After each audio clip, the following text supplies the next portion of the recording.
Boa tarde, senhoras e senhores. Pedimos a gentileza de desligarem seus celulares ou deixarem no modo silencioso. Iniciaremos agora a audiência coletiva Posicionamento da CONALES sobre custeio sindical e atos antissindicais.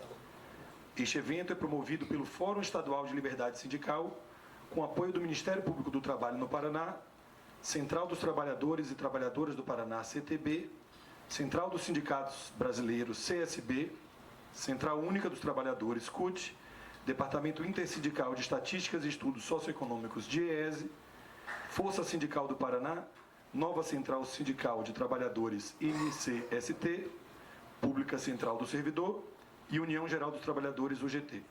O Fórum tem como objetivo proporcionar um espaço para que o MPT e entidades sindicais possam construir uma narrativa conjunta de efetiva promoção da liberdade sindical. Chamamos agora para a abertura da audiência o procurador-chefe do MPT no Paraná e coordenador do Fórum de Liberdade Sindical, Alberto Emiliano de Oliveira Neto.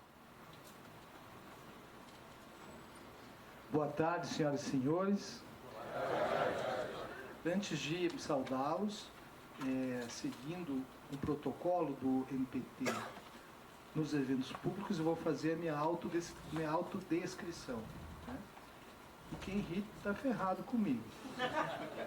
Eu sou um homem baixo, branco, 48 anos, de cabelo castanho, de óculos e com certo sobrepeso beirando a obesidade. Né? Estou usando um terno marinho, escuro, camisa branca, social e gravata vermelha. Né? E estou nessa tarde, importantíssima para o movimento sindical do Estado do Paraná, não só do Estado do Paraná, mas do país inteiro. Estou aqui plagiado pela minha colega, doutora Rúbia Canabarro, mas também, Rúbia, vejo aqui diversos amigos, representantes de diversas entidades sindicais do Estado do Paraná.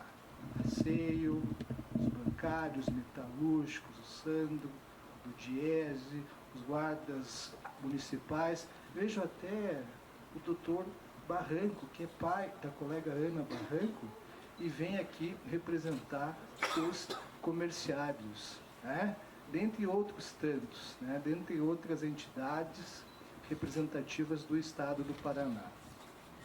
O Fórum de Promoção da Liberdade Sindical, como vocês sabem, tem justamente essa pegada, ou seja, de tratar de temas caros às entidades sindicais. E dentre eles, como não pode deixar de ser, ou seja, a gente não consegue se desvencilhar dessa temática, e reconheço, tenho certa culpa nisso, enfim, por conta do tema 935, mas isso é história para um outro bate-papo. Estamos aqui essa tarde mais uma vez para tratar da temática custeio. O fórum, né, como vocês sabem, parte do pressuposto de que fontes legítimas de custeio são indispensáveis, são imprescindíveis para a promoção da liberdade sindical. E o Ministério Público do Trabalho, quando se arvora a promover a liberdade sindical, tem sim o dever, Rúbia, de discutir esse tema, de apresentar alternativas à consolidação de mecanismos, repito, legítimos de custeio. Daí a importância desse encontro, né, dessa audiência coletiva que temos nessa tarde no Ministério Público do Trabalho, para certamente tratar dessa temática. Tá? Então, em nome de procuradores e procuradoras aqui do Paraná, eu quero mais uma vez saudar todos presentes, tá? Desejá-los uma boa tarde de trabalhos e, mais uma vez, coloco-me à disposição. Um grande abraço.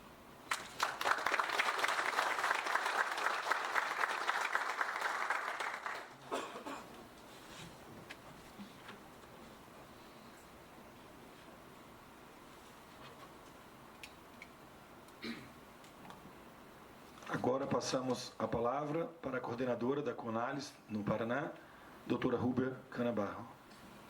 Boa tarde a todos e a todas.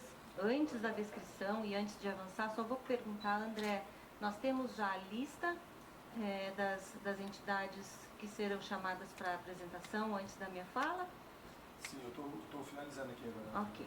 Enquanto isso, então, vou fazendo a minha autodescrição, seguindo o protocolo que o Dr. Alberto falou. Eu sou uma mulher também de estatura baixa, tenho 48 anos. O óculos eu tiro e coloco conforme o que eu tiver que enxergar. Tenho cabelos castanhos. E estou vestindo um casaco de cor branca por cima de uma blusa de cor azul. Azul em tom claro.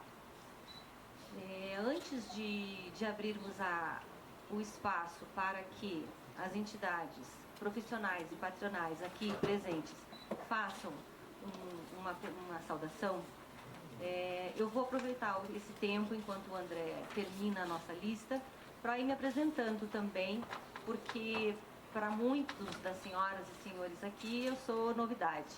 Eu, de fato, cheguei aqui na Procuradoria Regional do Paraná há pouco tempo.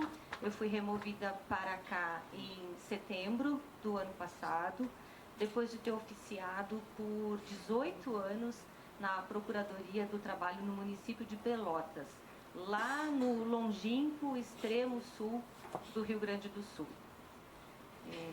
Então, desde setembro estou aqui e desde fevereiro eu tenho a honra, a alegria, a felicidade de suceder o Dr. Alberto na representação da CONALES, aqui no estado do Paraná.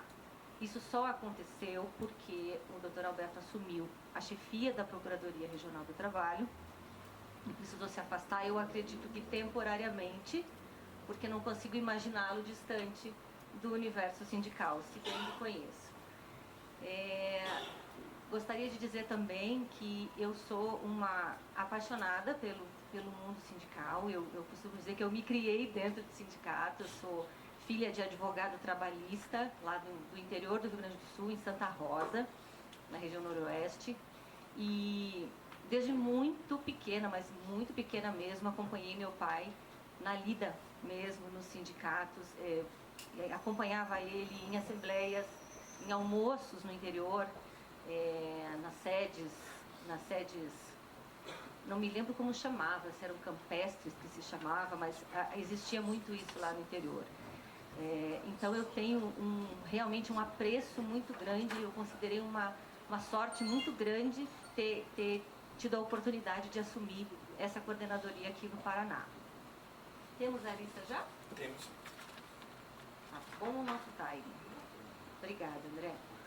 Bom, nós combinamos aqui que antes de eu passar para a minha fala propriamente dita, em que a gente vai abordar o tema mesmo aqui desse nosso encontro, nós vamos abrir a palavra para as entidades aqui presentes fazerem uma pequena saudação. Eles me pediram para que eu estabelecesse em 3 minutos. Não é muito simpático da minha parte, eu estou fazendo conforme a coordenação do fórum me pediu. Começa então aqui pelo Claudinei. Senhor Claudinei, cadê?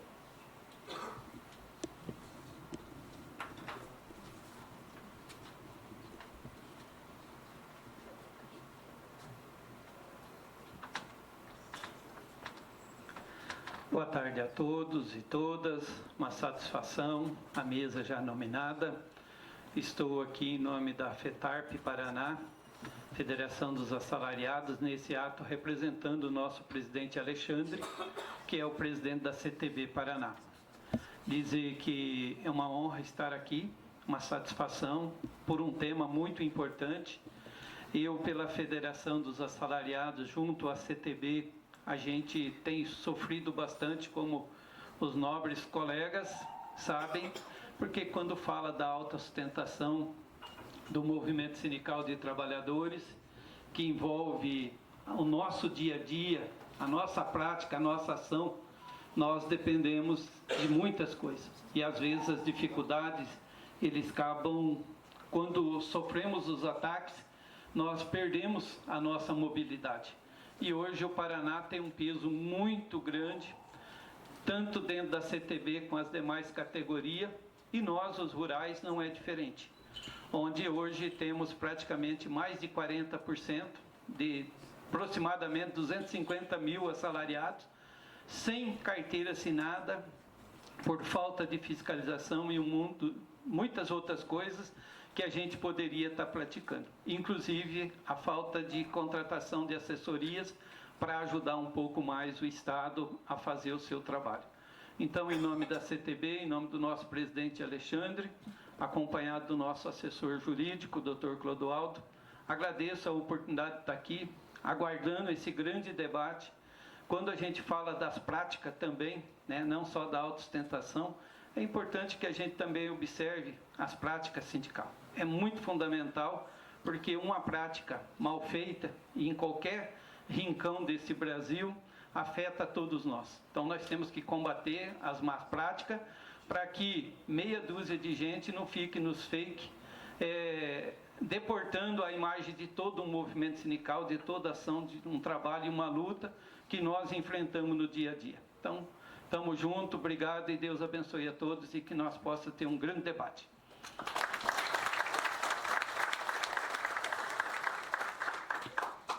Passo a palavra agora, então, à senhora Edivânia, representante da Federação da Agricultura do Paraná.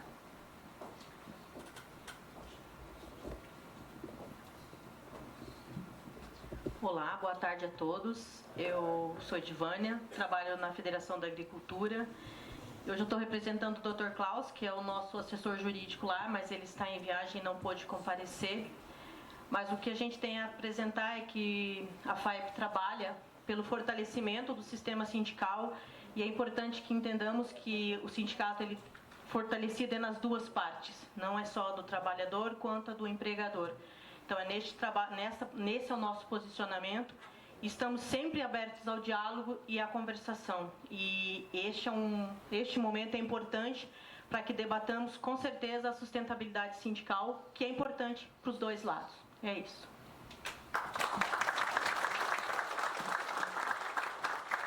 Passo a palavra agora ao senhor Hernani.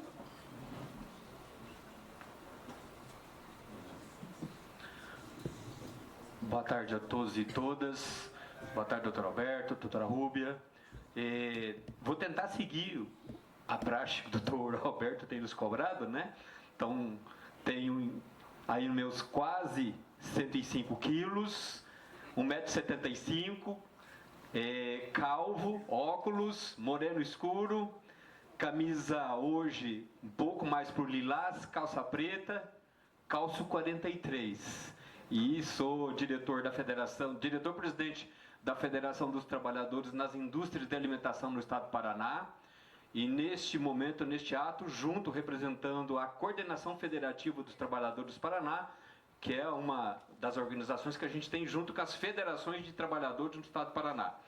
Nossa missão hoje, nosso encontro, é no sentido da gente buscar o esclarecimento, o entendimento dessa nova nota técnica que está sendo publicizada do Ministério Público, em razão de uma série, né, um colega que antecedeu, de fake news, de muita inverdade que tem saído no interior, muita conduta sindical, muita situação que não é necessário, não é necessário. E a gente, enquanto coordenação federativa, representante dos trabalhadores, espera buscar esse entendimento.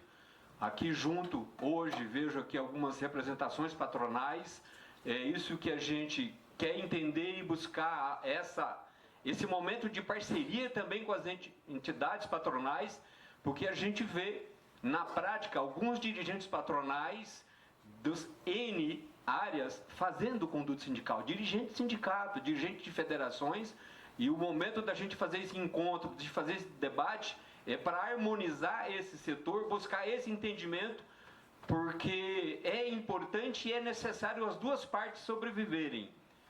É necessário porque a gente vê alguns sindicatos patronais passando dificuldade, em razão do que lá atrás fizeram ou que plantaram. Então, nesse sentido, e muito mais os trabalhadores, em razão do que tem acontecido, do que tem se falado por aí, a gente vê muita maldade, né? Muita malvadeza de alguns poucos. E é nesse momento que a gente espera, a partir desses encontros, dessa audiência, a gente achar rumos e o Estado do Paraná voltar a ser democrático, voltar a ser transparente, como foi outrora. A convenção coletiva ou a legislação, a CLT, a Constituição, ela é para todos. Lá tem bastante deveres, tem bastante obrigações para todos. E a convenção coletiva não deixa, o acordo coletivo não deixa de ter obrigações para todos. E é nesse sentido que é necessário, é importante buscar essa compreensão e em todo o estado do Paraná, no Brasil, a gente trazer esse momento e buscar harmonia nas relações de capital e trabalho. Muito obrigado.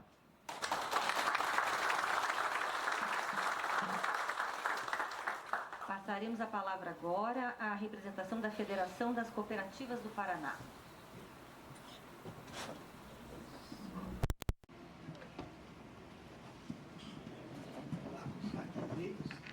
Boa tarde a todos. É um tema importante não só para o laboral como patronal. E pela Federação dos Cooperativos do Paraná, a gente está sempre aberto. Eu represento aqui em nome do meu presidente, José Roberto Ricken.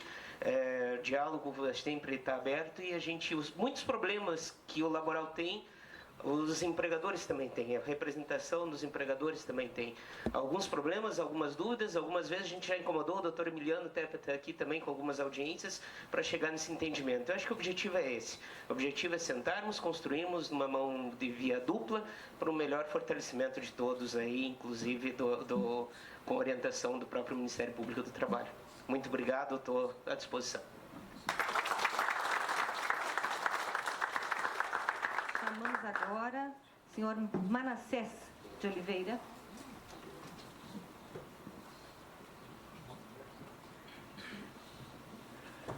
Doutor Alberto, doutora Rúbia, um monte de gente, não vou fazer aqui, mas vou dizer, Manassés com 27 quilos a menos,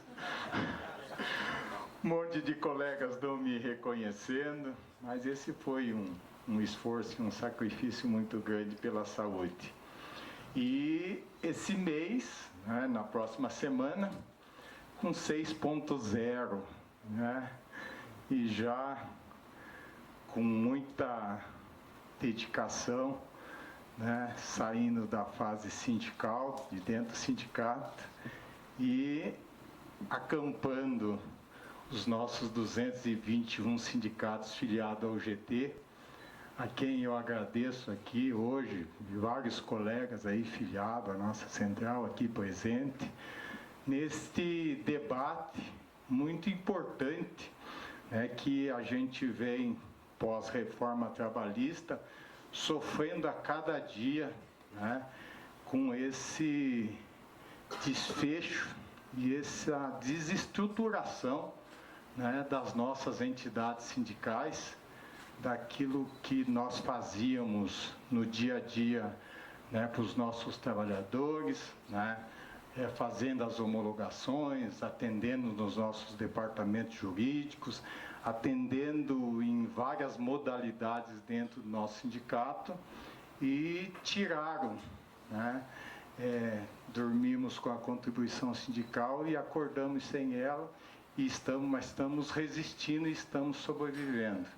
Então, doutora, esse debate aqui hoje, do Fórum Estadual, vem de encontro com todos os nossos anseios de todas as centrais aqui, que fez isso também, essa unidade das centrais sindicais, sem um puxar para lá, sem outro puxar para cá, e a gente está no mesmo rumo e no mesmo direcionamento, pautando as nossas necessidades e os nossos anseios, porque em momento algum nós deixamos de lado os nossos trabalhadores. O que nós queremos é cada vez mais ter condições de representá-los e representá-los muito bem. E dentro desse contexto todo, caminhamos ao lado de vários dirigentes sindicais patronais que entendem este mesmo desejo, esse mesmo anseio nosso, de fazer uma representação sindical séria, uma representação sindical que dá tanto para o laboral quanto para o patronal condições de a gente ter bons acordos e boas negociações. Mas, infelizmente, no nosso país, ainda existe patrões e dirigentes sindicais patronais que têm uma visão arcaica, antiga, da mesma forma que nós também temos dirigentes laborais também ainda, né, que precisam de estar sendo orientado e sendo posicionado de forma diferente. Então, esse nosso debate aqui do fórum traz o que nós realmente queremos para o nosso país e o que realmente a gente quer praticar para termos bons acordos, boas negociações, né, sem depender, né, do governo. Se nós queremos uma liberdade sindical, a gente quer uma liberdade sindical de sentar com o patrão, negociar e valer o negociado sobre o legislado, né, para as duas partes. E é isso que o fórum aqui, cada vez que a gente vem, a gente discute, né, e a gente conversa,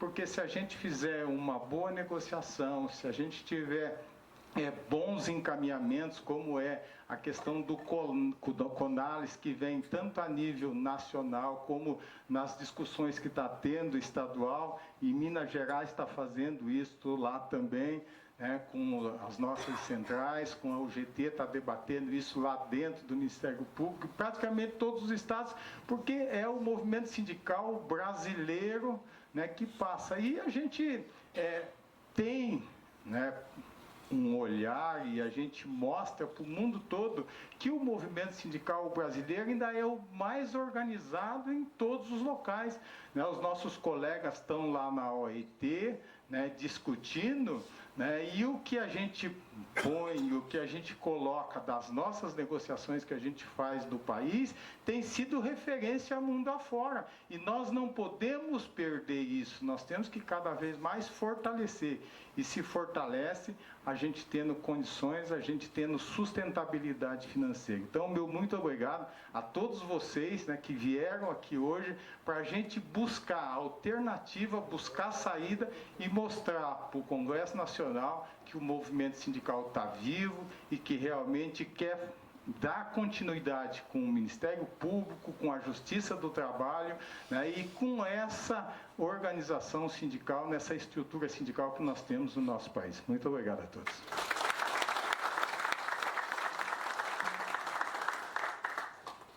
Passamos a palavra agora ao representante da FEComércio, senhor João Carlos.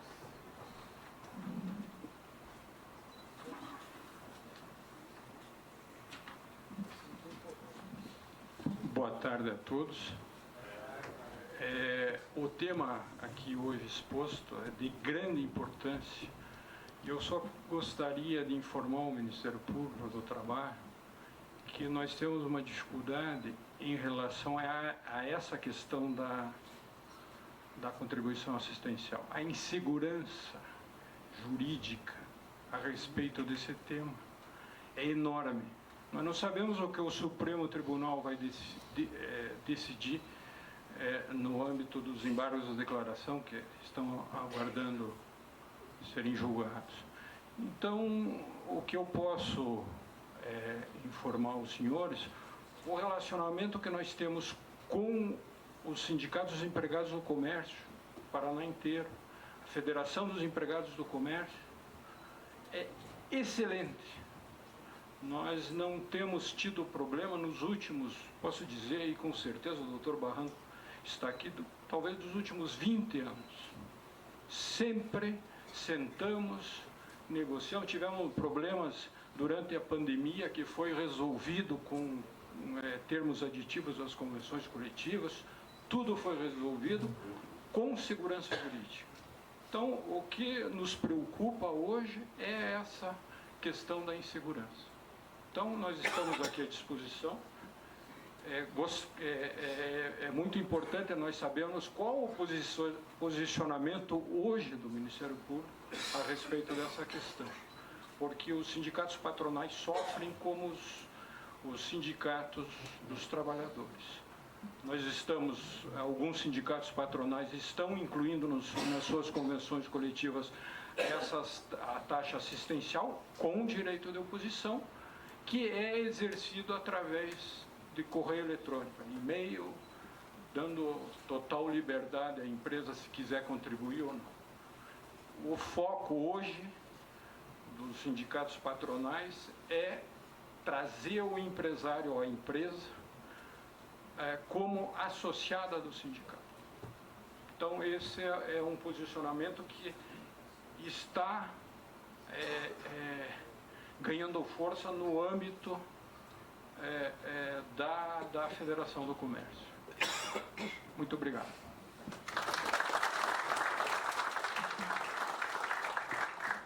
Senhor Nelson, Nova Central.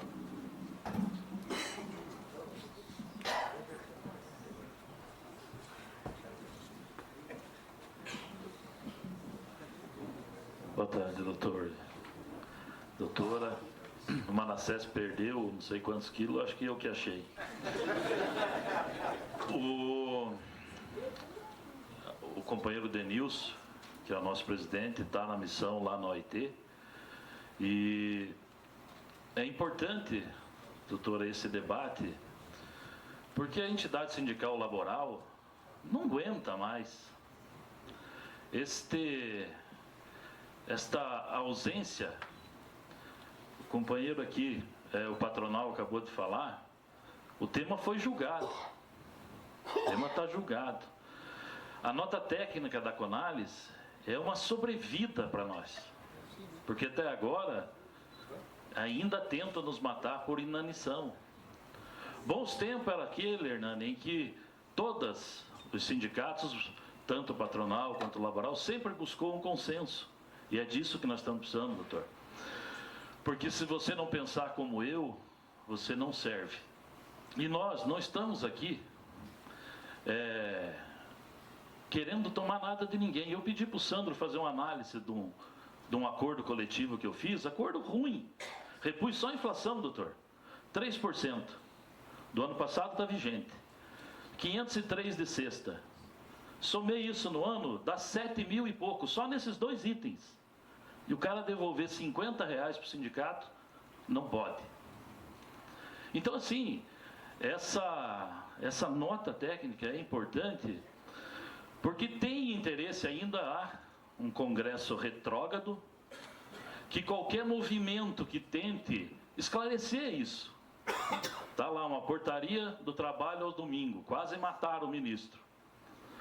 Está lá o Paim tentando construir um consenso com a bancada patronal, com o governo, com nós.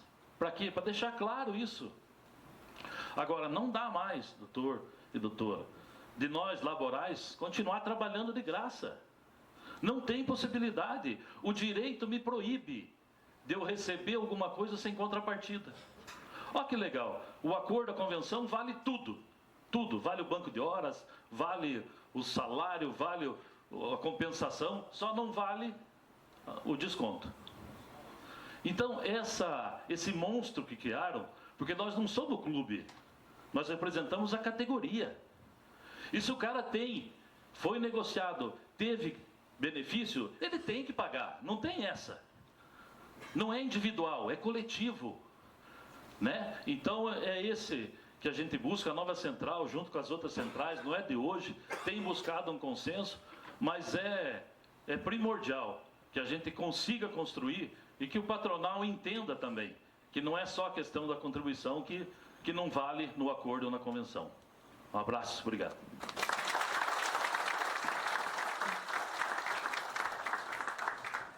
Palavra agora com o senhor Paulo Pedron, Força Paraná. Boa tarde a todas e a todos. Doutor Alberto, doutora Rúbia, sejam muito bem-vindos ao Paraná. Já tivemos a oportunidade de conversar sobre uma série de temas. Eu estou aqui representando a força hoje do Paraná, está aqui a nossa querida neuralista secretárias. Hoje a diretoria dos metalúrgicos não puderam estar presente nesse evento, porque eles estão numa assembleia na porta da Renault. Para mim isso é bastante emblemático, né? Mais de 30 dias de greve por melhores condições de trabalho. Para uma multinacional que vem ao Brasil, financiada por um acordo clandestino do governo Jaime Lerner. Nós descobrimos há pouco o conteúdo de um acordo clandestino que recebeu perto de 10 bilhões, né? 20 anos para pagar sem sequer reajuste da inflação. Quer dizer, uma coisa maravilhosa, né, para uma empresa francesa, uma empresa que não respeita os mínimos direitos dos trabalhadores. Agora, o governo é muito maior do que uma questão de arrecadação. Essa questão de projeto de país. Que projeto nós queremos se nós não temos o direito, Hernani, de lutar por uma sociedade mais justa, de lutar para que as pessoas tenham o direito de sair e entrarem da fábrica com saúde, porque é isso que está em jogo. São pessoas adoecendo, são pessoas perdendo o braço. Aonde tem trabalho escravo, minha gente? Aonde não tem sindicato. Essa é a realidade. Isso significa não arrecadar recurso, é não ter advogado, é não ter assistente, não ter um médico do trabalho, não ter condições de enfrentar o capital. E no Estado, venho aqui prestar minha solidariedade à PP Sindicato, à presidente do Sindicato dos Professores do Paraná, né, que talvez sofreu uma das mais cruéis ações antissindicais aqui no Paraná, quando o governador manda prender, um pedido de prisão, por uma luta pela defesa da escola pública. Né, e o governador que manda uma mensagem para a Assembleia Legislativa, 2 paginazinhas, né, mudando a concepção da educação no Paraná, passando para a iniciativa privada, o direito de todos nós, e é dever do Estado, ou era até então. Então, a nossa solidariedade também à presidente Valquíria, da PP Sindicato, né, que sofre essa ação antissindical do governo do Paraná. Não é de empresário, não, é do governo do Paraná. Um péssimo exemplo para esse país. Então, queria deixar aqui essa mensagem, principalmente essa solidariedade à PP Sindicato.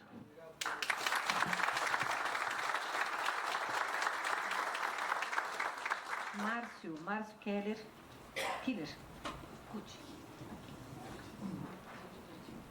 Obrigado, boa tarde a todas e todos que se fazem presente nessa audiência, uma audiência de bastante importância. Eu vou poupá-los da minha autodescrição, mas vou dizer que minhas filhas dizem que eu sou bonito. Então fiquem com o benefício da dúvida, né? Porque senão vou gastar muito tempo me descrevendo. Mas eu queria começar a falar justamente pelo que o Pedron finalizou. Nós vivemos tempos ásperos dentro da política no Brasil e a gente precisa resistir. Acredito que nós demos um fôlego, mas ainda a ameaça do conservadorismo, a ameaça do reacionarismo continua muito presente e nós estamos sofrendo isso cotidianamente na nossa pele. A começar pela intransigência do capital especulativo em nossas relações. Muitas vezes nós temos a relação com o capital produtivo. Com o capital produtivo há uma forma diferente de discussão. Mas o capital especulativo não. Eles querem cada vez menos direito, querem cada vez menos organização.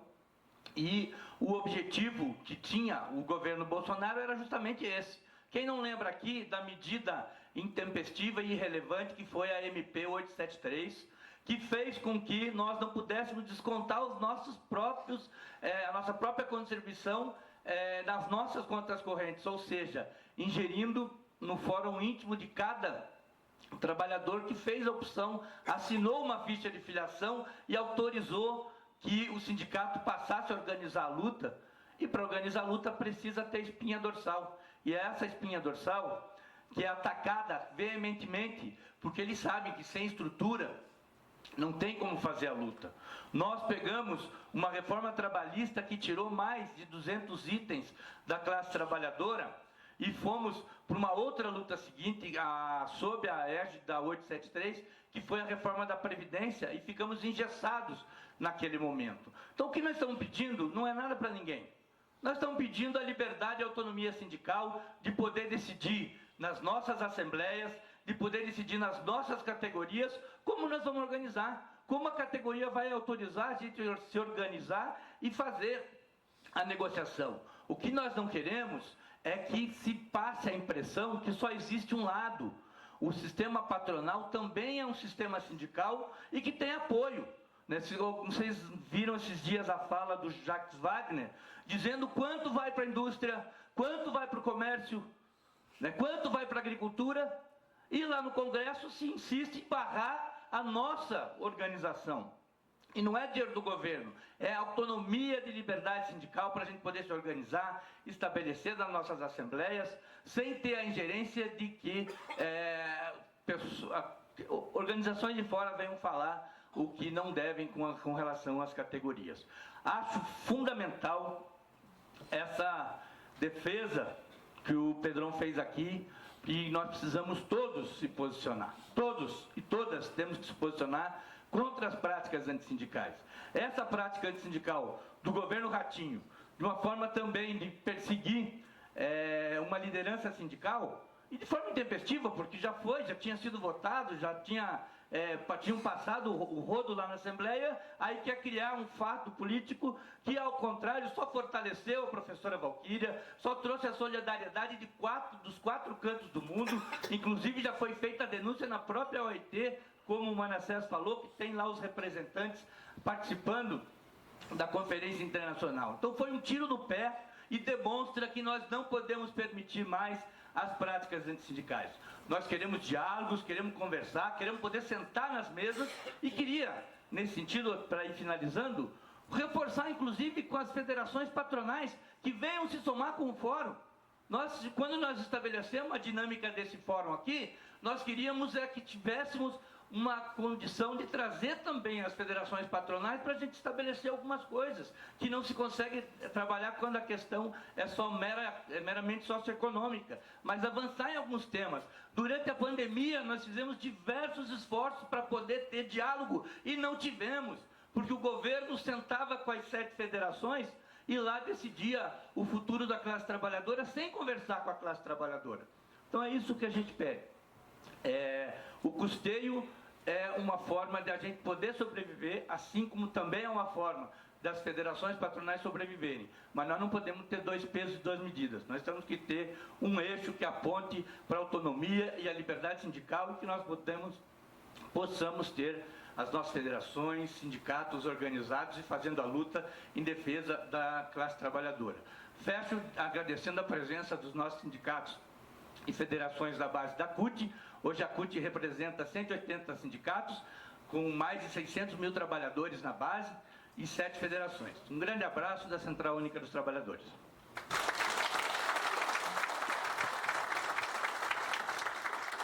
A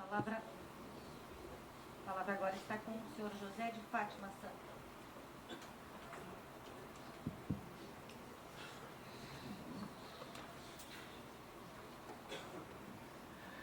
Boa tarde a todos e a todas.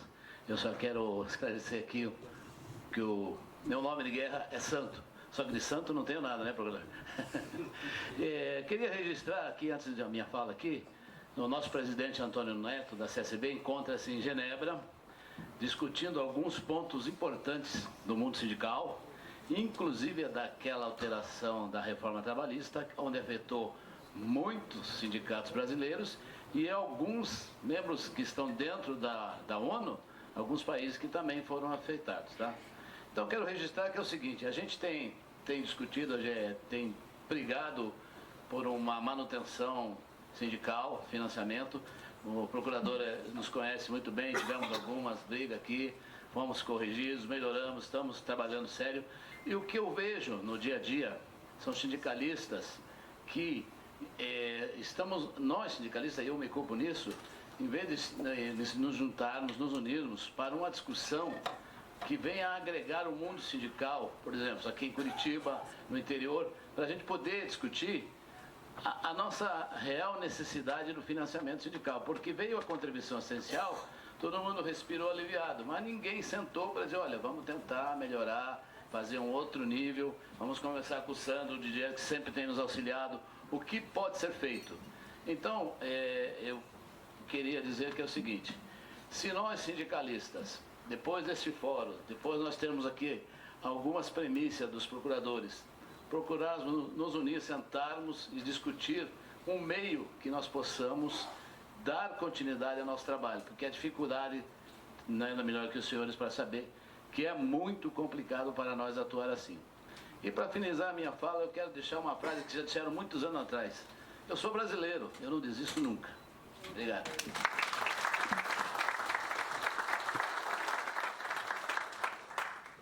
finalizar essa etapa aqui desse nosso encontro, passo a palavra ao Sandro Dias.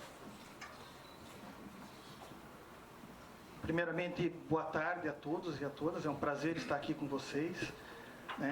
Eu, como representante do DIESE, ajudo na coordenação do fórum. É importante resgatar, doutor Alberto, algumas questões que a gente teve lá atrás, que nós conseguimos, através da articulação do Dr. Alberto, no final de 2017, a partir dos impactos que a gente já previa da reforma trabalhista, foi articulado a criação do fórum, que foi efetivada durante o ano de 2018.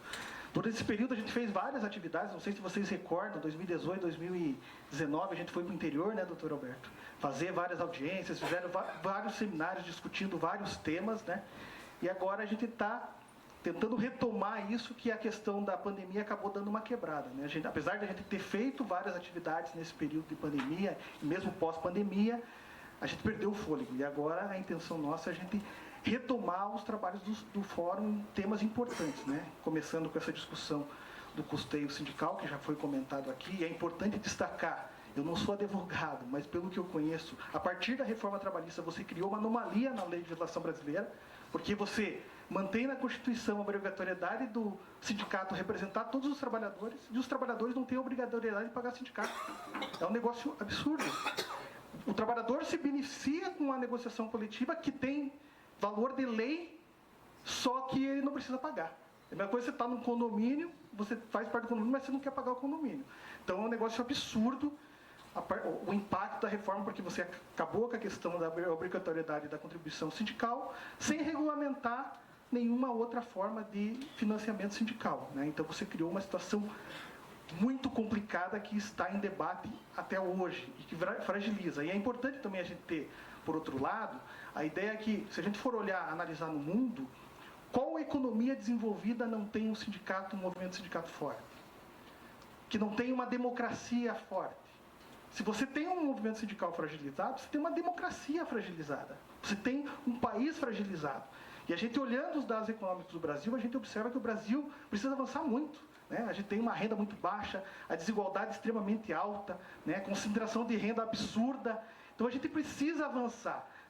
E eu acredito que nesses anos do fórum, acho que o fórum foi muito importante para trazer alguns debates, abrir a porta do Ministério Público, que ainda existe uma resistência, mas eu acho que diminuiu essa resistência de diálogo. Precisamos trazer o patronal, é importante resgatar, que o Márcio comentou. Lá no início a gente tentou trazer o patronal até participou de uma outra reunião, mas depois não participou mais. Então é importante trazer o patronal e a gente avançar, além do custeio, a questão dos atos sindicais, porque isso acaba tendo um impacto muito grande no movimento sindical e no direito dos trabalhadores. Então acho que essa atividade acho que é muito importante. A gente já tem outra atividade marcada para o dia 20, depois a doutora Rúbia vai comentar. É muito importante para a gente retomar e a gente conseguir avançar mais do que a gente avançou nesse período.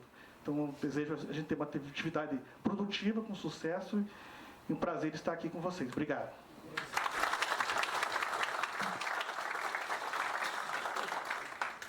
Muito bem, senhoras e senhores. Feita essa primeira abordagem, o nosso plano agora é que seja feita, então, a minha fala, representando aqui o Ministério Público do Trabalho, com relação... Faltou alguém? Está muito baixo? Eu acho que eu estou posicionando mal, ou esse microfone melhorou? Então, assim, a ideia é que... Troca de microfone. Assim? Esse ali está melhor. Meu tempo de artista... Melhor? Melhor. Então tá certo. Então a ideia é fazer essa fala e depois disso abrir espaço para perguntas. Se ao longo dessa fala os senhores e senhoras já forem elaborando essas perguntas, já podem ir passando ao André, que está aqui nos ajudando, que ele vai selecionando. Em princípio, a coordenação do fórum pensou em limitarmos a 10 perguntas, Até porque a gente, infelizmente, precisa colocar um limite em função do tempo. Tá bem? Bom, depois de ouvir essas falas, eu fiquei com vontade de voltar um pouquinho no início daquela que eu havia me proposto a fazer. Eu acabei falando um pouquinho antes, enquanto anotávamos os nomes das pessoas a serem chamadas, Mas eu achei importante voltar para o ponto em que fala da importância do Dr. Alberto aqui do meu lado, nesse caminho que foi trilhado até que eu chegasse a ponto de assumir aqui essa representação. Porque quem está aqui, vocês todos que estão aqui, têm conhecimento, têm experiência suficiente para saber que essa relação entre o Ministério Público e as entidades sindicais nem sempre foi amistosa, nem sempre foi próxima. E isso que estamos fazendo hoje aqui é fruto de amadurecimento institucional e muita abertura para o diálogo. E merece ser salientado e merece ser comemorado e agradecido. Agradeço ao Dr. Alberto e a todos e todas aqui que estão nessa caminhada há tanto tempo. Eu cheguei aqui agora e encontro esse terreno tão fértil para essa discussão, e isso realmente me enche de felicidade e ânimo mesmo para seguir nesse trabalho. Bom, dito isso, e dado que esse evento se presta justamente a discutir o entendimento da CONALES a respeito da contribuição assistencial, enquanto eu pensava sobre como abordar aqui essa fala, me pareceu relevante fazer um esclarecimento inicial sobre, afinal de contas, quem é exatamente a CONALES e qual é o papel que ela exerce dentro do Ministério Público do Trabalho. Pois bem, o que é a CONALES, então? Para facilitar, o que a gente pode dizer é que a CONALES é um grupo de trabalho formado por representantes da Procuradoria Geral do Trabalho, que tem sede em Brasília, e por representantes de todas as procuradorias regionais, uma em cada estado da federação.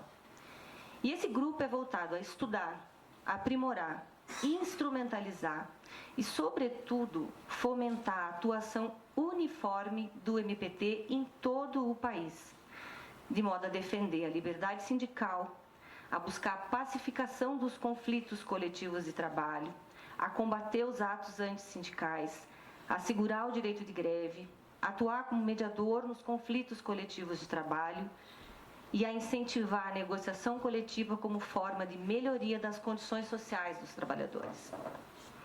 Mas é preciso salientar que a CONALES não tem um papel de obrigar a todas as procuradoras, todos os procuradores do trabalho a atuarem de acordo com suas diretrizes.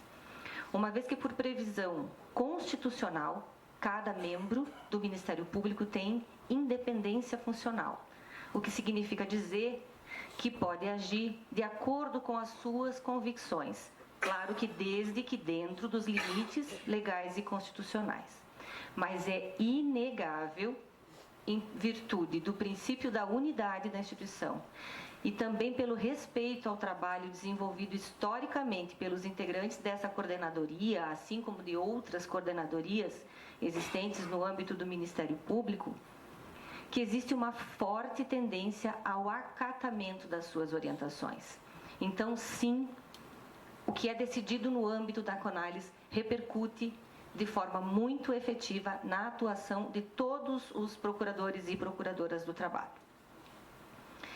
Além disso, há entendimentos consolidados no âmbito dessa coordenadoria e das demais coordenadorias que se convertem em documentos formais, com maior peso enquanto norte de atuação da instituição, como as orientações e as notas técnicas, por exemplo. Não é? Nós estamos falando aqui em nota técnica. Isso é, na verdade, um documento que ganha maior peso a partir de uma deliberação que é tomada dentro desse grupo de trabalho. E, a propósito disso, cumpre então noticiar que a CONALES, revisando a nota técnica número 2, que foi lá atrás, elaborada aqui pelo Dr. Alberto, elaborou uma nova nota técnica a respeito da contribuição assistencial, sendo que o texto dessa nova nota foi aprovado por unanimidade na reunião nacional que aconteceu agora nos últimos dias 22 e 23 de maio. E ela aguarda homologação pelo Procurador-Geral do Trabalho. Existe um trâmite, mas o fato é, internamente, a coordenadoria já tem essa posição que vai ser passada aqui para as senhoras e senhores. O título dessa nova nota técnica, ela tem o número 9. É o seguinte: a legitimidade da norma coletiva, contribuição assistencial e exercício da oposição após a decisão do Supremo Tribunal Federal, tema 935.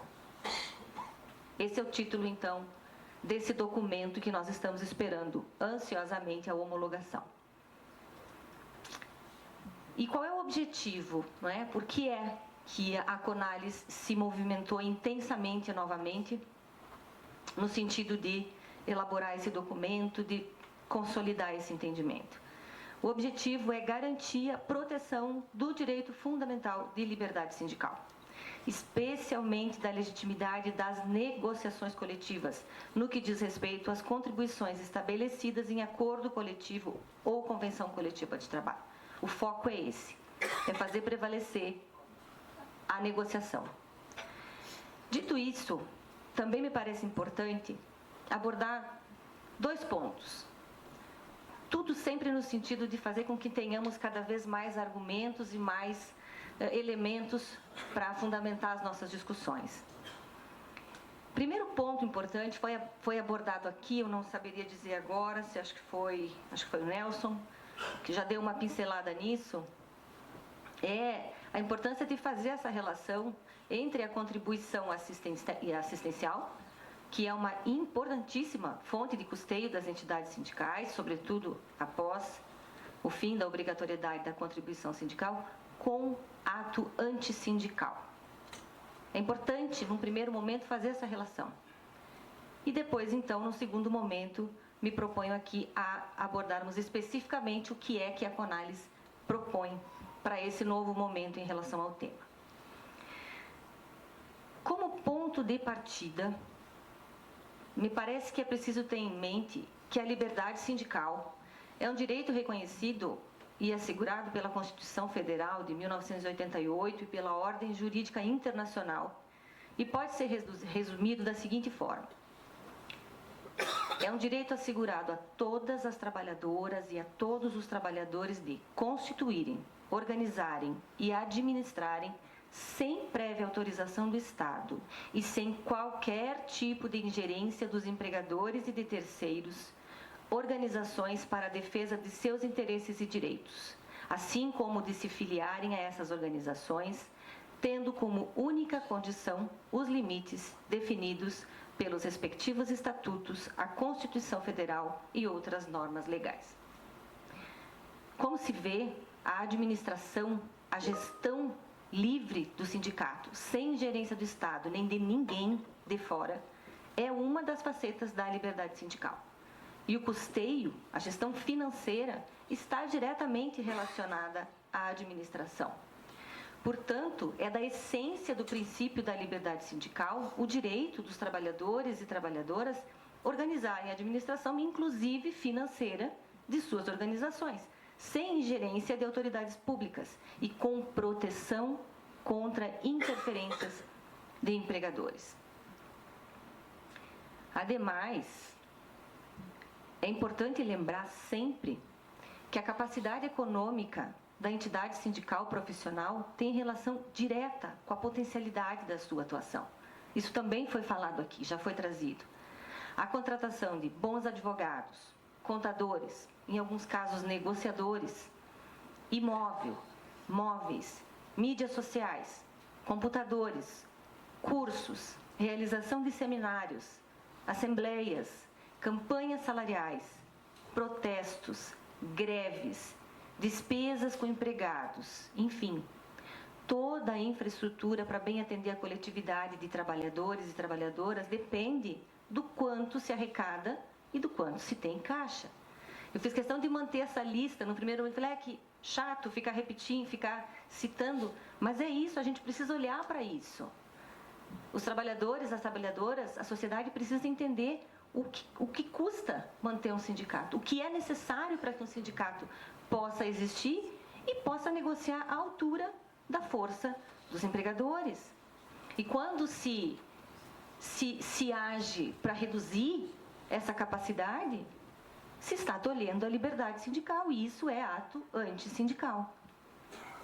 Portanto, qualquer conduta que se destine a prejudicar esse financiamento se volta, ao fim e ao cabo, sim, contra a liberdade sindical e, por consequência, atrai a intervenção do Ministério Público do Trabalho no sentido do seu combate. Penso que essa é uma premissa importante para todos e todas aqui.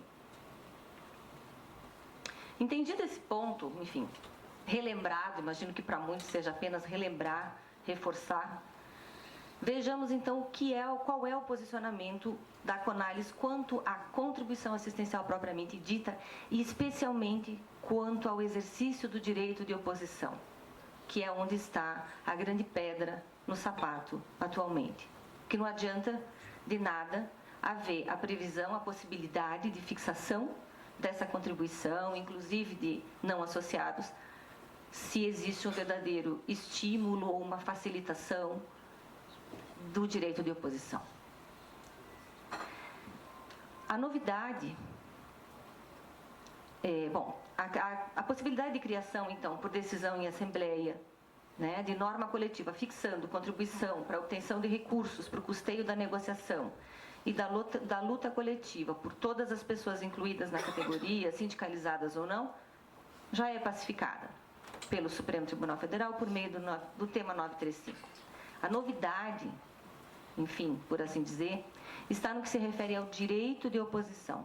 É nesse ponto que reside a maior relevância do atual posicionamento da CONALES. Nesse sentido, restou pacificado o entendimento de que é no momento da deliberação da Assembleia democrática e formalmente convocada para esse fim, evidentemente, que a categoria pode se opor à cláusula sobre contribuição, salvo se nesse mesmo momento a própria categoria definir de outro modo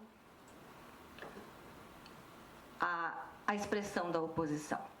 Assim, o que se entende, o que se defende é que a expressão contida no texto do tema 935, desde que assegurado o exercício da oposição, nada mais significa do que garantir a possibilidade de participação de todos os integrantes da categoria, associados ou não, na Assembleia. Por quê?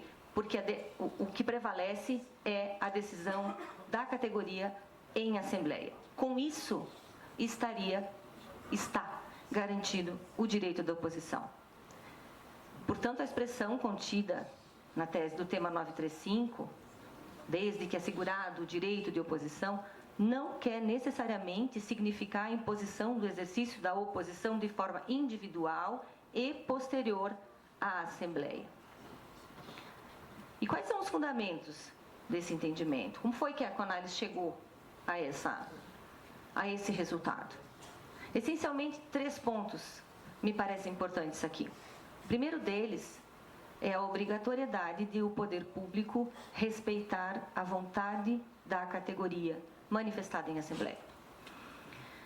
À luz da Constituição Federal, dos preceitos da OIT e do Comitê de Liberdade Sindical, ao poder público, incluindo o judiciário, incumbe respeitar a vontade da categoria manifestada em Assembleia e garantir que tal vontade manifestada seja efetivamente a dos trabalhadores e trabalhadoras.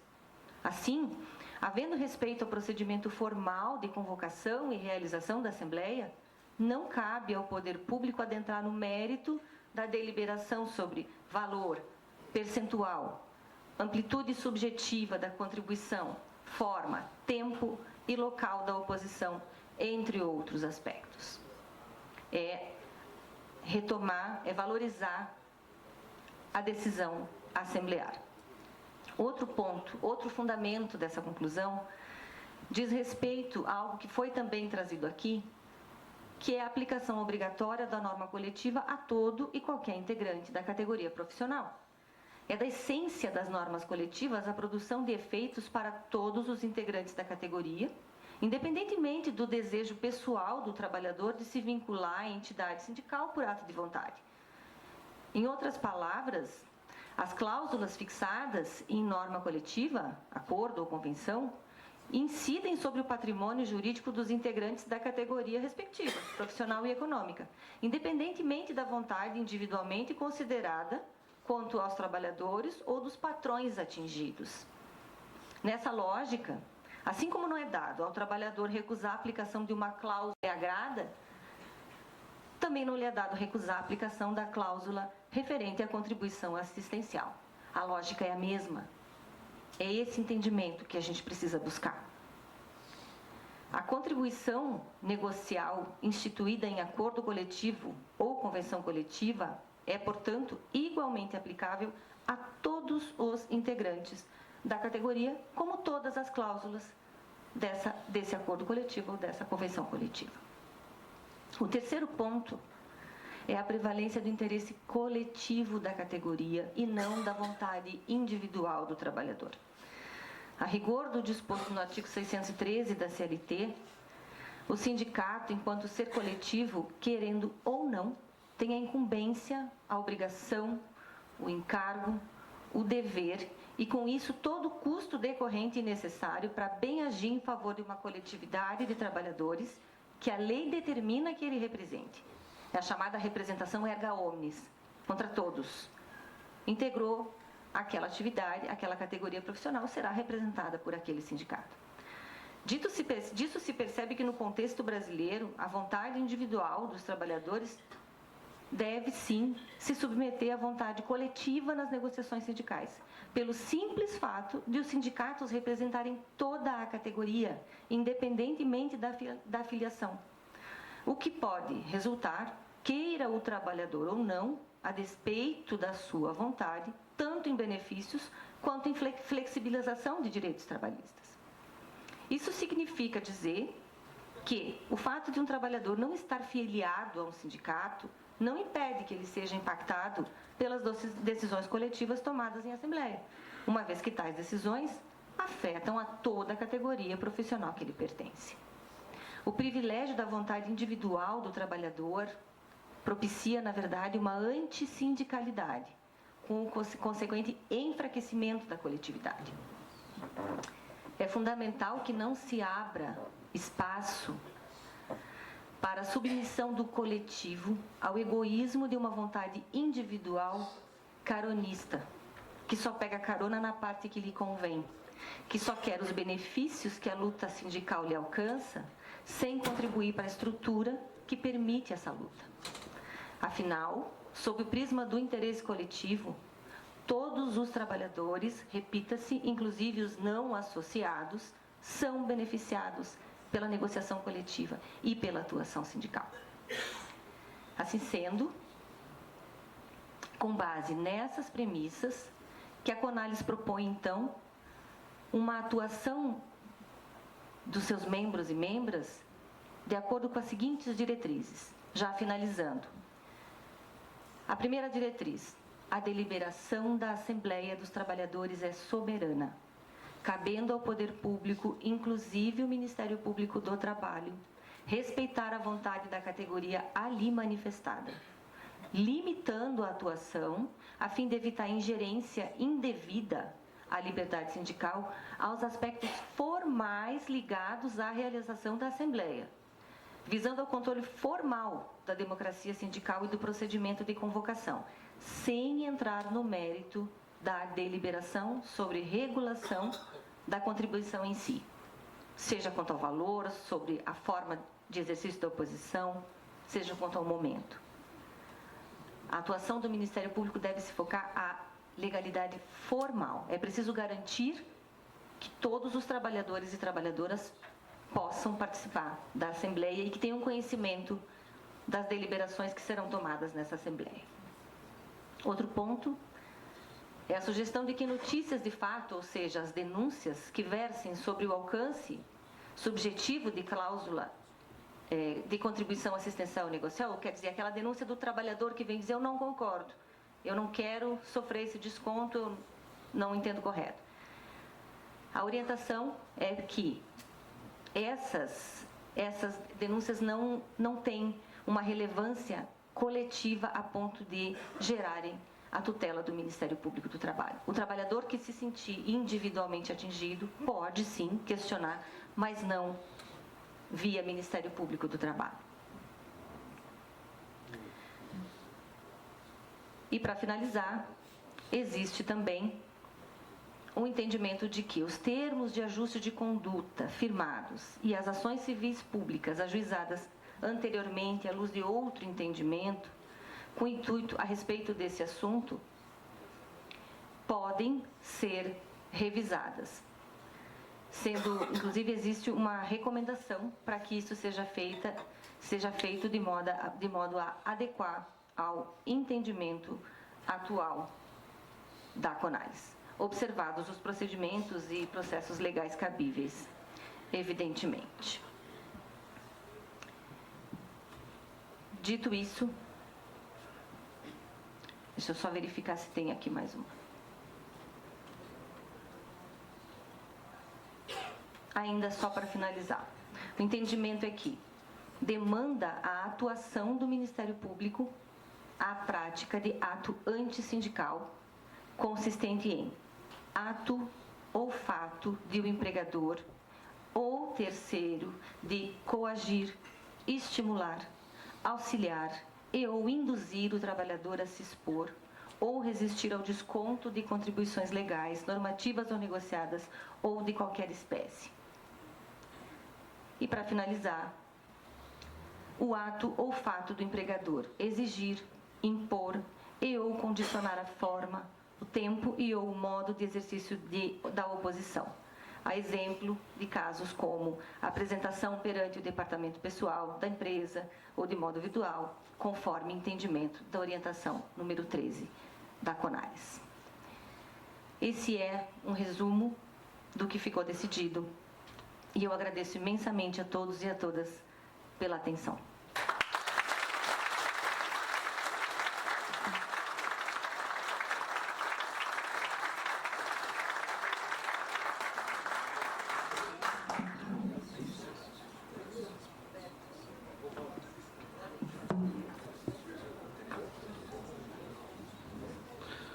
Você viu, Sandro? Está resolvido já, cara.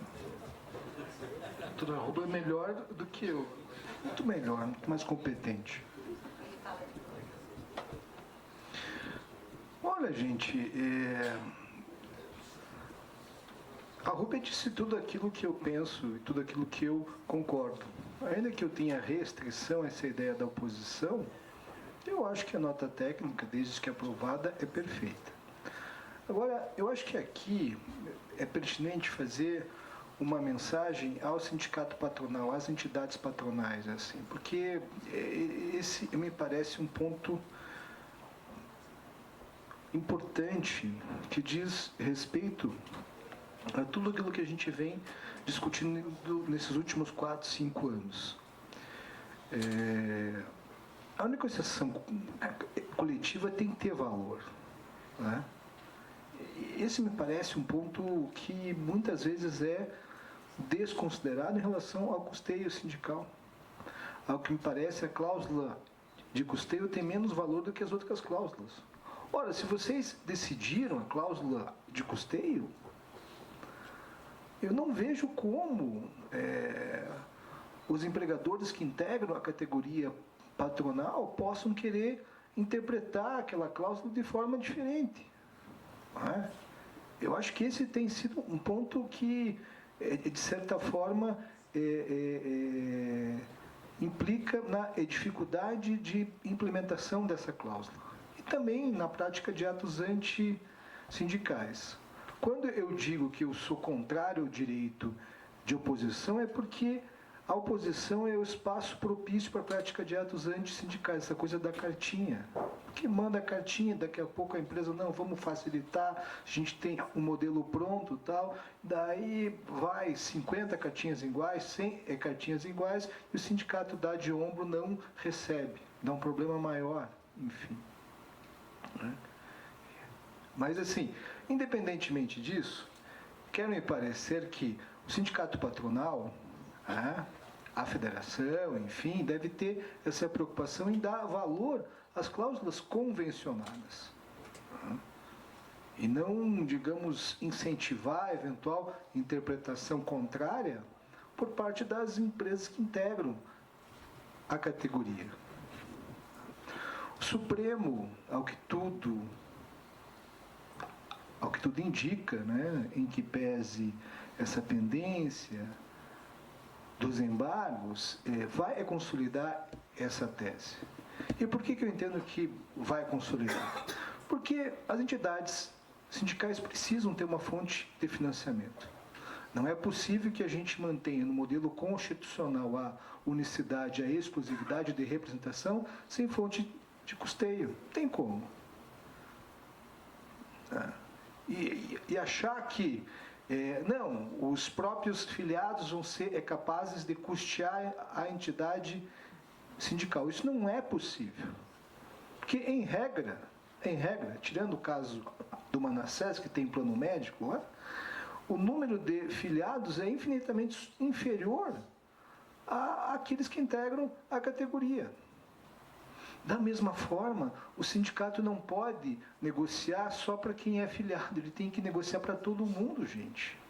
Então, não adianta, tem que ter fonte de custeio. Eu quero crer que os ministros, o próprio relator, tema 935, ministro Gilmar Mendes, se deu conta disso, tem que ter uma fonte de custeio. Tem que ser razoável? Tem. E daí cria lá a válvula de escape do direito de oposição. O TST, como vocês sabem, a meu ver, indevidamente está tentando regulamentar isso, até de forma antecipada, o que me parece de uma imprudência muito grande. Né? Mas eu quero crer assim, que se vale como mensagem... Veja, doutor, segurança jurídica é algo que não existe. Isso não existe.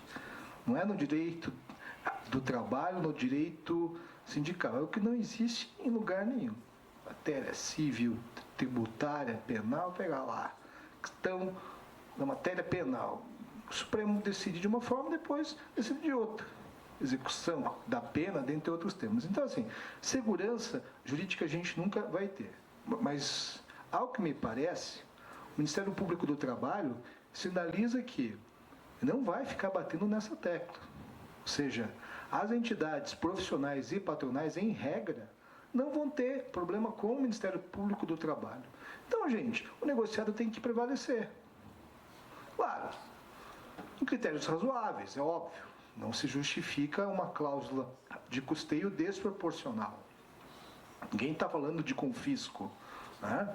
Mas as entidades que se predispõem a vir numa terça-feira à tarde ao Ministério Público do Trabalho para discutir de forma franca esse tema, certamente são entidades responsáveis, que têm consciência da importância do papel que cumprem, não só na defesa dos interesses da categoria, como principalmente, isso tem que ser dito, Márcio, tem que ser dito todas as vezes que a gente se encontrar, Sandro, a defesa do regime democrático. Sindicatos fortes, né? E mais uma vez, o Supremo sabe disso. Sindicatos fortes são imprescindíveis para a defesa do regime democrático. Tá?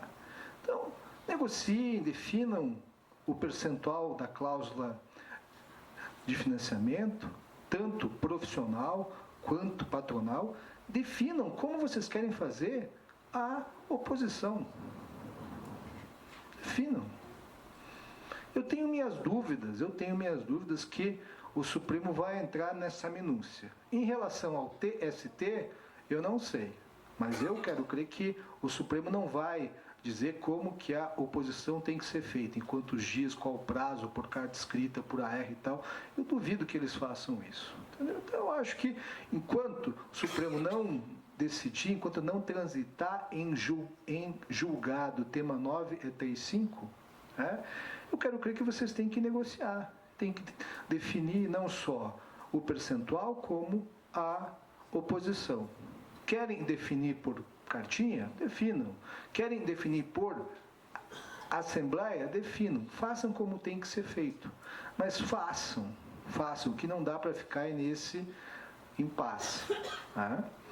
E insisto, por parte do MPT, eu quero crer que, por hora, vocês não vão ter esse enfrentamento, salvo nas situações que sejam absolutamente patológicas. Né? No mais,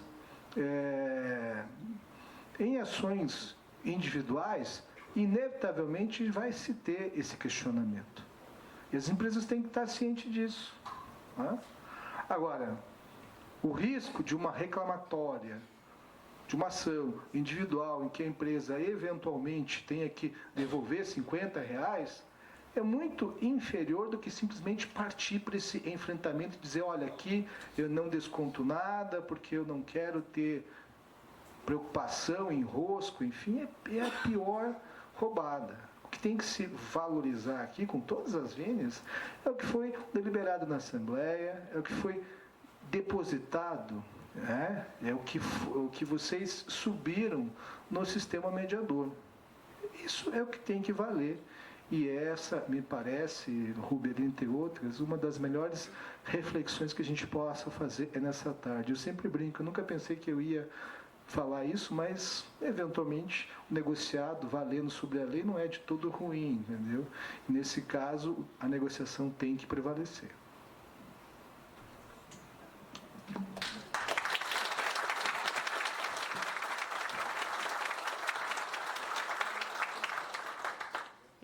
Parece-me que não temos perguntas, não é, André?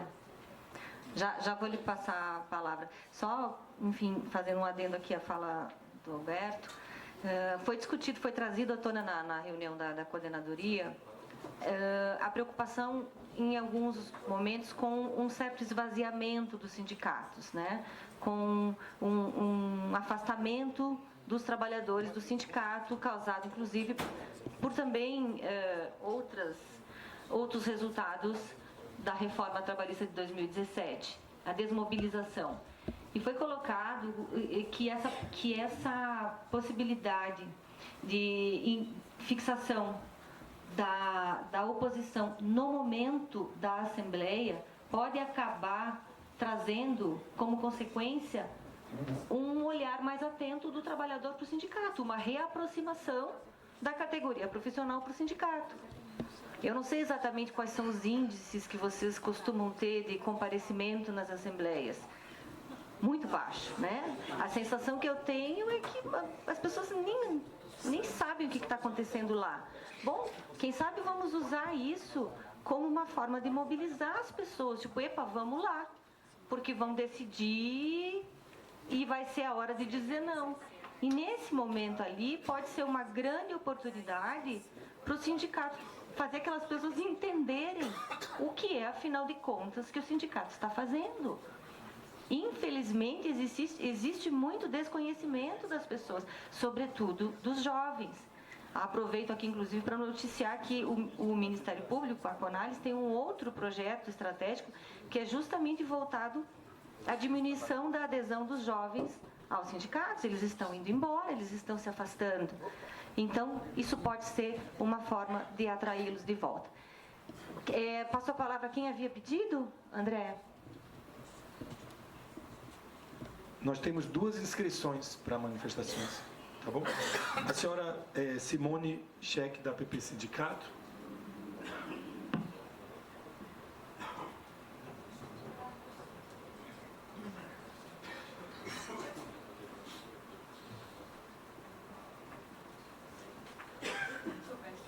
Aqui. Deixa eu abrir aqui minhas anotações.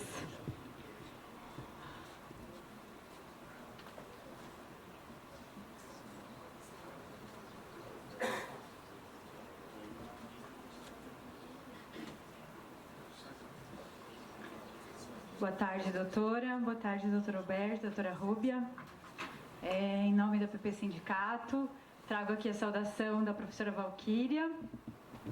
Quero chamar meu colega Luiz para compartilhar a fala comigo, de estar aqui. E agradecer a solidariedade de todas as entidades que expressaram por escrito, nas mensagens individuais, mas também enquanto entidades sindicais, quanto ao ataque mais severo que a gente vivencia hoje no Paraná, que é o pedido de prisão da nossa presidenta. Talvez a gente vá atravessar um pouco o assunto aqui, que a gente poderia ter falado no início, mas não pudemos, doutora. Mas das práticas antissindicais que a gente vem vivenciando e da contribuição sindical especificamente, que é o tema agora, mas eu quero também denunciar tudo que a gente passou nos últimos dias. A gente está por uma liminar, e essa é uma prática que o governo Ratinho vem desde 2019 desempenhando contra a nossa entidade, em que pese a nossa entidade seja a quarta entidade maior do Brasil. Então, imagine os que não são, né, doutora? E isso é muito importante que a gente expresse, né? E eu quero dizer especificamente deste momento, eu tô um pouco emocionada até de falar para tanta gente, em que pese sejamos acostumados, mas não nesse momento, né? De tão veemente ataque, mas também de tanta solidariedade, tá? Então, nós, agora, nesses últimos dias, a gente definida a greve, né, da nossa categoria, em defesa da escola pública, da educação pública, que todos aqui, se não tem trabalhadores, se já não foram trabalhadores da educação, mas são os nossos filhos e os nossos e os filhos dos nossos trabalhadores que representamos, que são os que utilizam a escola pública. Então, por isso, quando a gente vê um projeto que vem mascarado de terceirização, mas que a gente lê nas entrelinhas, que é a privatização da educação pública, imediatamente a nossa direção e os nossos trabalhadores se levantam contra isso. E não viemos sozinhos, nós viemos com muita gente. Então, doutor Alberto, doutora Rúbia, fica aqui o registro das práticas antissindicais deste governo, que ele é autoritário, ele é, eu vou usar um termo forte, mas que é fato, ele é perverso, assim como o capital.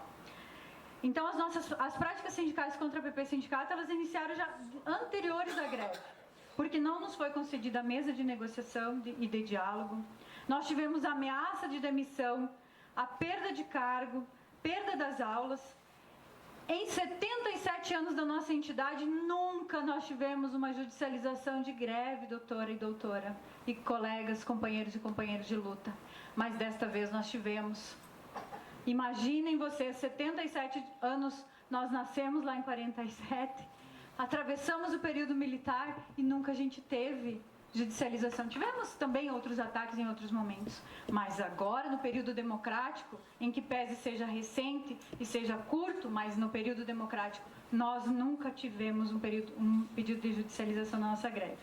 Os nossos pais da escola pública receberam, através dos seus dados pelo WhatsApp, um vídeo apócrifo que foi encaminhado colocando a nossa entidade como um sindicato agressivo e que o nosso movimento paredista seria perigoso para as nossas crianças, para os nossos jovens e adolescentes. Isso foi inclusive denunciado até pelas emissoras de TV, mas em outras conversas mais informais, os doutores já têm também esta informação.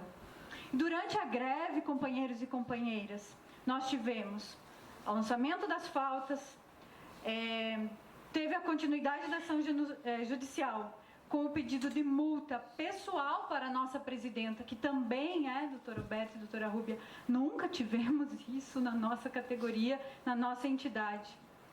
Não bastasse o pedido de multa, que foram cumulativos, vem o pedido de prisão da nossa presidenta Valquíria.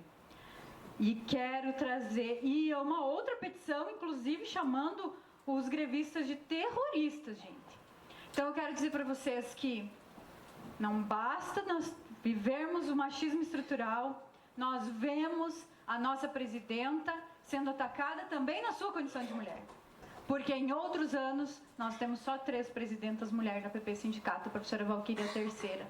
Também é uma condição que a gente pode pensar. Nós não temos nenhum outro presidente de sindicato, de federação, que foi ameaçado de prisão, ou tem aqui? Tem? Não tem, né? Então. Pelo presidente, pelo Ratinho? Então, tá vendo, né? Mas é assim, gente, nós tivemos gente demitida também. E após a greve, então, companheiros e companheiras, nós passamos à fase das punições. Nós tivemos a destituição de diretores, perda de aulas, perda de função de formadores. O processo de diálogo de reposição de aulas ainda está muito tensionado. e há um posicionamento de difícil conquista também. E aí eu quero dizer que nós não estamos sendo atacados apenas no nosso direito de movimento paredista, de reposição de greve, consagrado na nossa liberdade de cátedra também, né? Não só do movimento. Tivemos autorização por parte deste governo, doutor Alberto Rubia, de que outras pessoas acessassem as nossas salas de aula e cuidassem dos estudantes e que as aulas fossem por meio de eletrônicos. Então vejam bem a gravidade do ataque à educação pública. E aí se constrói uma narrativa por parte da Alep e alguns agentes políticos também, chegando ao ponto de comparar o nosso movimento paredista ao movimento nefasto de ataque contra a democracia ocorrido no 8 de janeiro de 2000, né? Nosso 8 de janeiro aí. Então, nós sendo uma entidade organizada, forte, não só politicamente, mas estruturalmente, sendo atacada dessa forma. E aí a gente pode ver o quanto estamos lidando num momento difícil do movimento sindical.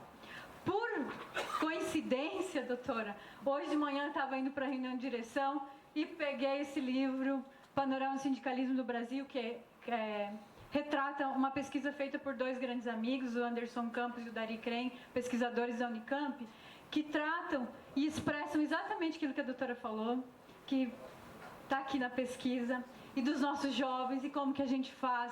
Então, nós temos muito trabalho a fazer, e como que a gente faz isso, e como a gente resiste a isso. Então, eu quero agradecer mais uma vez a solidariedade e deixar registrada a denúncia aqui de todos os ataques que a PP Sindicato sofreu. Em nome da PP Sindicato, agradecer também o espaço aberto e por me permita ter quebrado o protocolo e avançado no tempo, e vou compartilhar aqui com o meu colega, senão ele vai ficar bravo comigo. Não, bem rápido, acho que a Simone fez um panorama. Boa tarde, doutor Alberto, boa tarde, doutora Rúbia. Agradecer esse espaço, agradecer também a todo o movimento que o Ministério Público do Trabalho tem feito, no sentido também de estar dando um aporte, né, para a nossa segurança.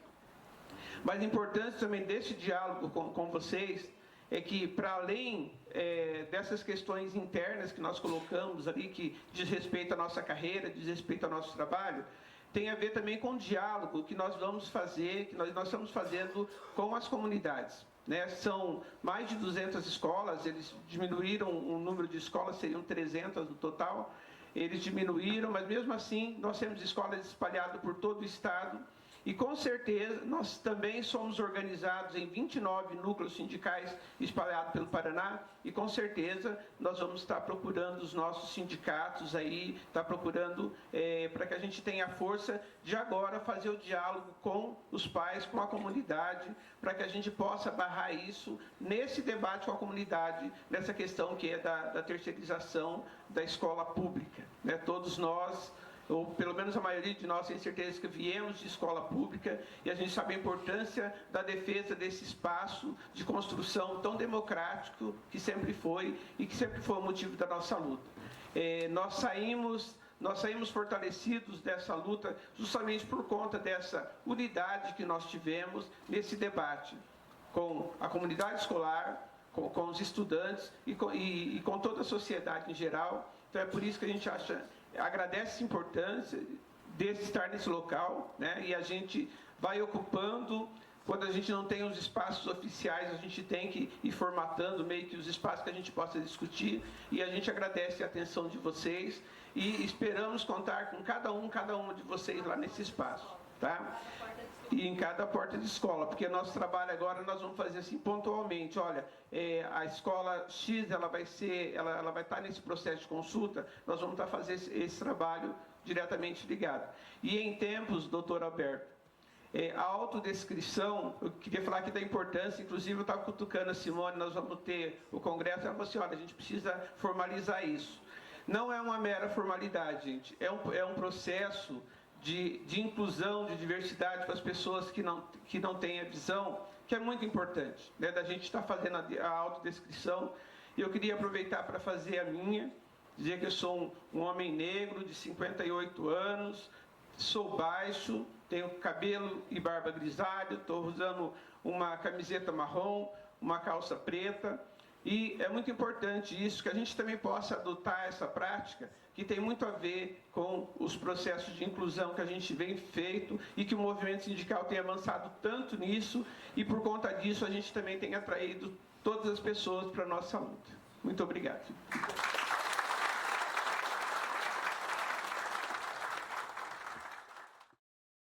Jurídico da Federação dos Trabalhadores da Alimentação, para a sua manifestação.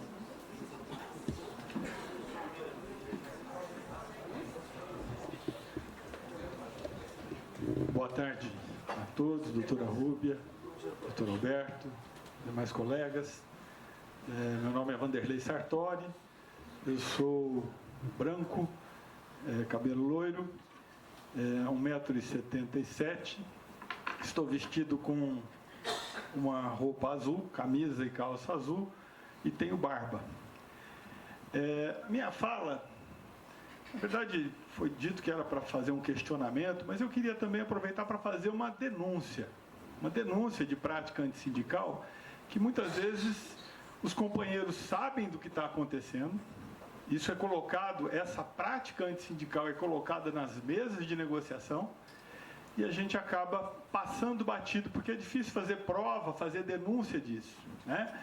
Mas desde a reforma trabalhista, quando houve a precarização dos direitos dos trabalhadores e o empobrecimento dos sindicatos, sempre nas mesas de negociação, os patrões colocam como condício sine qua non para negociar a redução de direitos dos trabalhadores e embutem nessa discussão, de forma sorrateira, a questão da contribuição. O que acaba acontecendo, né, felizmente não foi muito na nossa categoria, na categoria da alimentação, é de que muitos sindicatos, para que pudessem ter a sustentação financeira, acabavam entregando direitos de trabalhadores, direitos historicamente conquistados. Então, aquilo que por muitos anos fomos conquistando, né, passo a passo, ano a ano, em cada negociação, numa única tacada, um sindicato patronal diz: para começar a negociar, nós queremos retirar 15 cláusulas de direitos que esses trabalhadores conquistaram em 40 anos de luta. E, embutido nessa discussão, vem, olha, aquele outro sindicato lá, que eu não vou citar o nome, cedeu e não teve problema com a arrecadação da contribuição assistencial.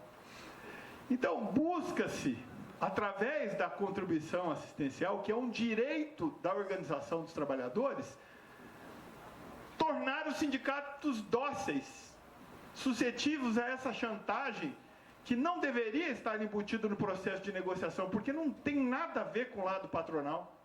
Inclusive, só para registrar, por várias vezes, inclusive o problema das ações individuais, que o doutor Alberto citou, né, que pode surgir um problema em ação individual e tal, porque o Ministério Público não vai se meter nessa história.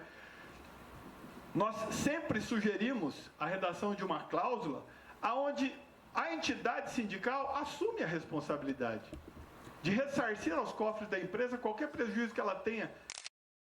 Não é da conta dela, ela é uma mera repassadora, desconta e repassa. Mas isso não sensibiliza. Não sensibiliza por quê? Porque existe, e por favor me perdoem os representantes patronais que estão aqui, não são todos, né? Não, isso não é generalizado, mas muitos fazem isso. O que acontece é uma deslealdade negocial, aonde utiliza-se uma fragilidade decorrente de uma correlação de forças ruim no Congresso Nacional que permitiu esse tipo de coisa, para precarizar ainda mais o direito dos trabalhadores e para tentar subornar o sindicato para que ele venha comer na mão do empregador, para que ele possa se sustentar, ele tem que comer na mão do empregador. Então, isso tudo que a nota técnica da Conalis traz, e tem todo o meu elogio, acho excepcional. Entretanto, é muito óbvio o que ela diz. Não tem nada de novidade, né? Porque para nós do movimento sindical, inclusive para os sindicatos patronais sérios, é a lógica natural. Se o sindicato pode, inclusive, reduzir salário, quizá não possa estabelecer uma contribuição assistencial, né? Agora, realmente eu fico buscando, até por uma questão de um exercício intelectual, fico buscando quais são os argumentos verdadeiros desse pessoal. Não tem argumento para dizer que é o direito individual de oposição não quer contribuir, sendo que para todas as outras cláusulas previstas na convenção coletiva ou no acordo coletivo, vale. Só para custeio do sindicato que não. É óbvio que isso é uma deslealdade, isso é um instrumento para chantagem, para colocar o movimento sindical de joelhos, pedindo benção para o patrão. E, em troca disso, a supressão de direitos historicamente conquistados. Doutora, e para terminar com uma pergunta, dentro do Ministério Público, a corrente ou alguns que fazem a defesa contrária à nota da Conalys, quais são os argumentos que colocam para vocês nesse debate interno que certamente deve acontecer? Ou se eles, porventura, têm vergonha de expor e só vão atuar dentro da autonomia do Ministério Público e aí os argumentos eles colocam lá dentro de uma ação civil pública ou alguma coisa nesse sentido? Obrigado.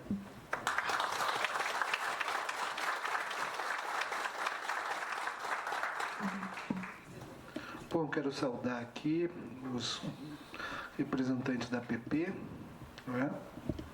não sei se eles estão aqui, estão lá atrás.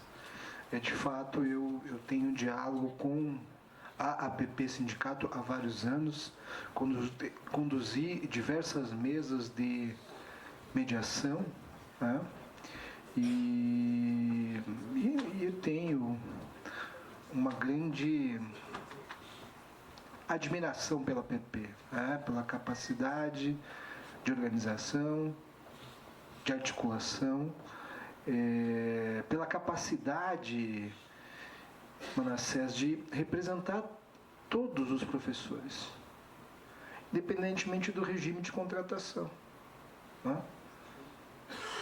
Representa estatutário, seletista.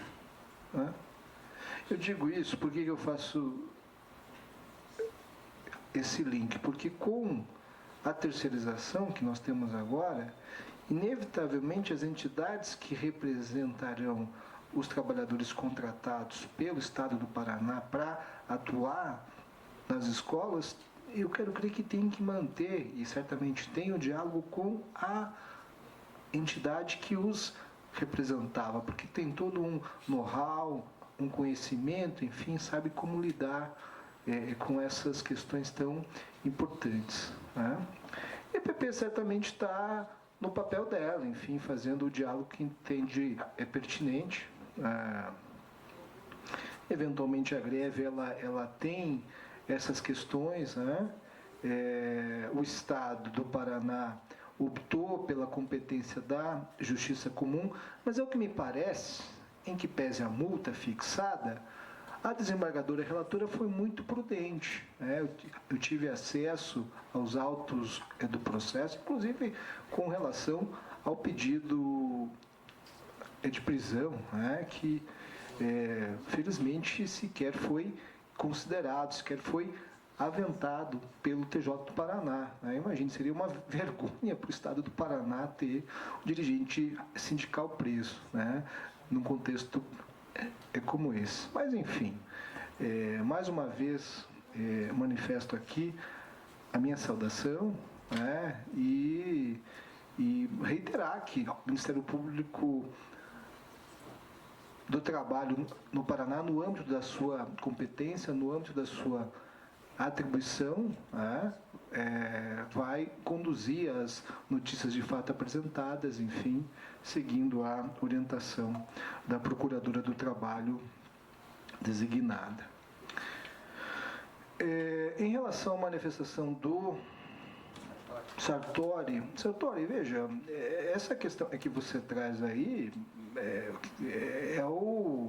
é é o sumo, né, o supra-sumo da luta de classes, ou seja, o sindicato, desde que é sindicato, ele tem sempre que fazer essa luta sobre a manutenção ou não de cláusulas, enfim, né? Até a gente teve por muito tempo um entendimento do TST, né, que garantia a fixação de certas cláusulas, tal, né? E isso depois foi retirado pela reforma, né, entendendo que as cláusulas produzem efeito exclusivamente durante o tempo de vigência daquele acordo ou da convenção, enfim, o processo não é fácil, né, e eu quero crer que temos sindicatos fortes, ou buscamos, e eu acho que esse é justamente o papel do MPT, ou seja, promover a liberdade sindical para que a gente tenha sindicatos fortes para que possam justamente fazer esse enfrentamento, né? Quanto à questão que você traz aqui, digamos assim, do que representantes do MPT poderiam eventualmente trazer de contraposição à decisão do Supremo. Olha, fundamento é o que não falta. Aliás, fundamento jurídico tem para tudo, para todos os gostos, todas as cores e idades, enfim. E essa questão do custeio sindical não é diferente. Não é diferente, né?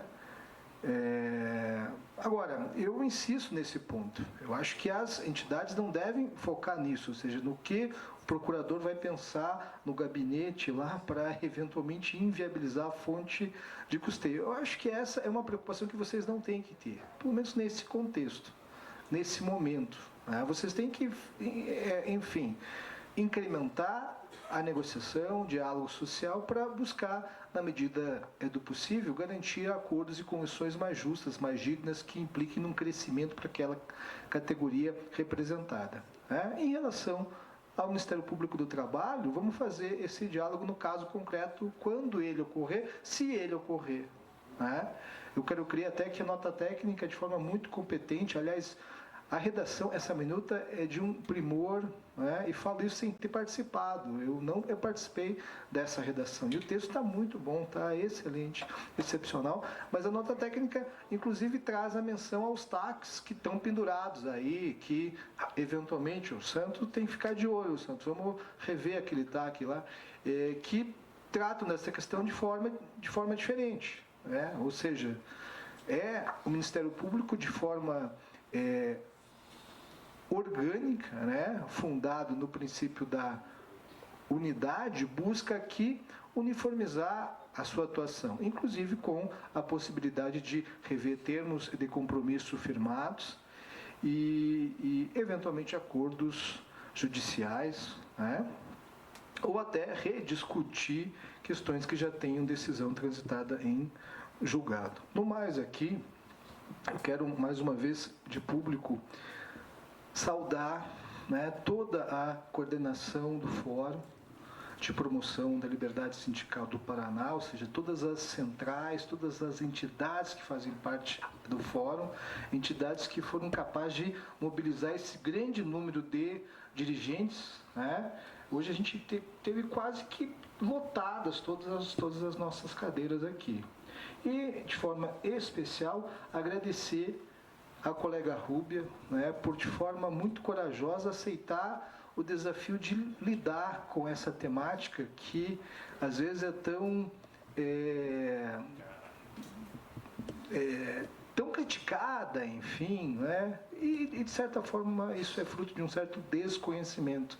Vamos até do MPT, ou seja, há uma dificuldade, ou seja, é fácil trabalhar, é fácil entre aspas, né? Mas é fácil defender questões relacionadas à erradicação do trabalho escravo, à erradicação do trabalho infantil, tratar da questão do piso da categoria, da segurança, mas a promoção da liberdade sindical não é algo tão fácil, é algo que requer o diálogo social, né? Requer a capacidade de ouvir todas as vertentes. E a Rúbia está de parabéns, assim, porque conseguiu fazer um evento fantástico, né? Com o apoio, certamente, de todas as centrais que integram o fórum, mas eu quero registrar aqui que é algo que pouco se dispõe a fazer. Ou seja, digamos assim, fazer esse enfrentamento, se assim possa ser dito, discutindo, combinando, tratando com todas as entidades, enfim, para nessa tarde, né? E eu confesso que eu não vi uma palha, assim, né? Eu até estou em débito, assim, não fiz absolutamente nada. O mérito é todo da Rúbia e da coordenação. Parabéns a todos vocês estão, olha, vocês são nota 10. Um abraço a todos.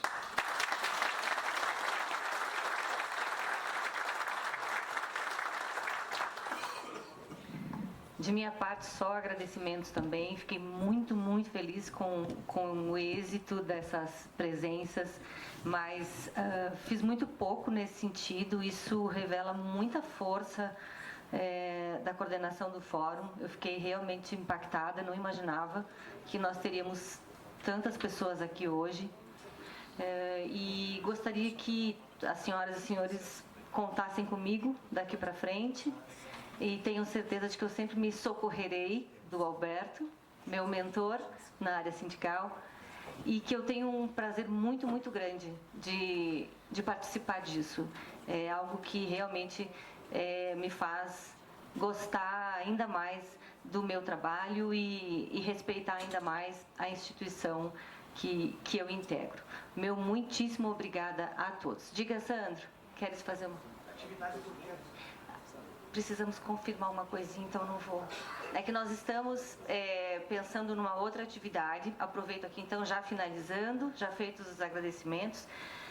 O Ministério Público tem um outro projeto pelo qual eu estou completamente apaixonada, que chama-se Sindicalismo e Diversidade, que busca justamente discutir a participação das minorias não só na administração do sindicato, na vida sindicato, não só na luta sindical, como também nas normas coletivas.